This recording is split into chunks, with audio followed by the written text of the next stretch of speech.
क्या अनएथिकल मत बनना। एक सेठ था, बड़ा दयालु और बड़ा धार्मिक। दूर दूर से है ना लोग उसके पास पैसे लेने आते थे।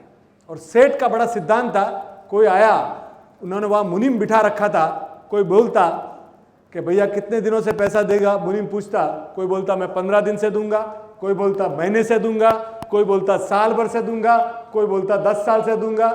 जो जैसा बोलता वैसा मुनीम लिख देता। कोई बोलता मैं अगले जन्म में दूंगा। सेठ ने बोला हुआ था जो जैसा मांगता वैसे देते। अब ये चर्चा गांव गांव फैल गई और एक छोर को मालूम पड़ा कि ऐसा कौन मूर्ख सेठ है जो अगले जन्म की भी तैयारी कर रहा है।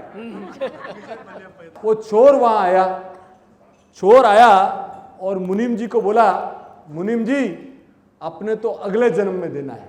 क्या बोला? अगले जन्म में देना है। तो मुनीम जी ने तो लिख दिया। और इसका मकसद क्या था कि तिजोरी में माल कितना है। तो वो जब पैसे देने लगा ना तो उसकी नजर उस तिजोरी के ऊपर पड़ी। देखा यार ये अपने उधार उधार क्या लगे, इसकी तिजोरी पार कर दे। तो रात के टाइम वो बोला अपने काम करते, सेठ के यहाँ जाते, रात सेठ सोया हुआ होगा, रात को सेठ के घर में घुसा।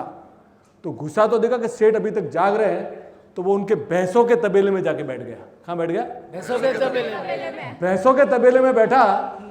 इतने में एक भैंस आई, तो वो दूसरी भैंस को बोलती है कि बहन तू कब आई? कि मैं अभी आई। बोले क्या हुआ था? कि मैं सेठ के पास पैसा लिया था और बोला था कि अगले जन्म में चुकाऊंगी, तो अब ये मैं दूध दे के चुकाना पड़ रहा है मुझे। तो वो दूसरा बोली तू कितने साल से इधर? बोले मैं पिछले 3 साल से दे रही हूं, मेरा कर्जा मैं। और चौथी बोली मैं 6 साल से दूध दे रही हूं।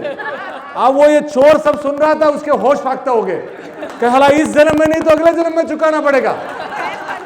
अब वो क्या क्या वहां से भागा और मुनीम के पास जाकर बोला मेरी रसीद तू पहले काटे, पैसे ले।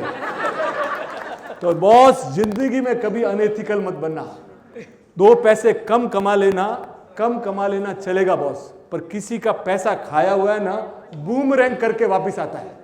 और ये 2 रुपया है ना 2000 रुपये में कन्वर्ट हो जाता है। तुम्हारा हिसाब किताब में तो घोटाला हो सकता है, ऊपर एक सीए बैठा है, उसका नाम है चित्रगुप्त, उसके अकाउंट चल रहा है। तो बॉस जिंदगी में कभी है ना अनएथिकल मत बनना। प्यार से रहो, मस्ती से रहो, अपनी औकात में रहो, दूसरे का पैसा कभी मत खाओ।